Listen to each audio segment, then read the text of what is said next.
Hello everyone, I'm Hanaya and I'm back with another 5 interesting phrasal verbs. So let's get started. उसने सबको मेरे खिलाफ भड़का दिया.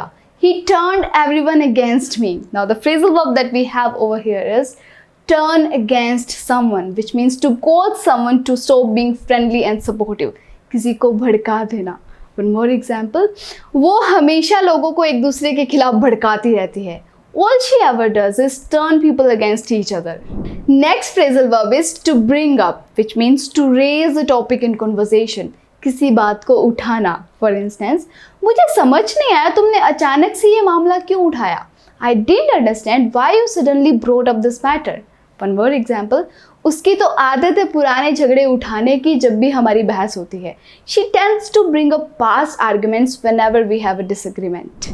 बच्चे का ध्यान रखना, ठीक है. मैं बस अभी आई छोटे मोटे काम निपटा कर. Watch over the baby. All right, I'll be back after getting some chores done. Watch over is the phrasal verb, which means किसी का ध्यान रखना, to look after someone. और chores का मतलब होता है घर के अंदर किए जाने वाले वो छोटे मोटे काम जो हम घर को मेंटेन करने के लिए करते हैं, जैसे कुकिंग, वैक्यूमिंग, क्लीनिंग. और कुछ काम ऐसे भी तो होते हैं जो घर के बाहर जा कर के होने होते हैं, जैसे दूध लेके आना, विजिटिंग द बैंक और ग्रोसरी शॉपिंग. इनको बोलते हैं एरेंड्स, ठीक है, जिनके लिए आपको घर से बाहर जाना पड़ता है. वन मोर एग्जाम्पल, मैं मेरे छोटे भाई का ध्यान रखता हूँ. I watch over my younger brother. मुझे अंदर आने दो, मुझे ठंड लग रही है. Let me in, I am freezing.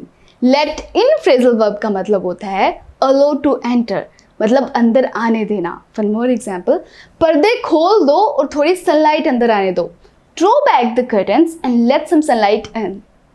इन दोनों ट्विंस में मुझे कोई फर्क नहीं दिख रहा, ये इतने एक जैसे दिखते हैं. यहाँ पर फ्रेजल वर्ब टेल अपार्ट का यूज होगा. टेल अपार्ट का मतलब होता है to be able to tell और रिकग्नाइज द डिफरेंस, किन्हीं दो चीज़ों के बीच में डिफरेंस बता पाना.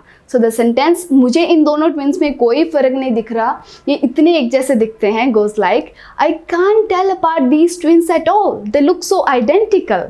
मुझे इन दोनों पेंटिंग्स में कोई डिफरेंस नहीं दिख रहा, ये बिल्कुल एक जैसी हैं. Drop your answer in the comment section and see you next time.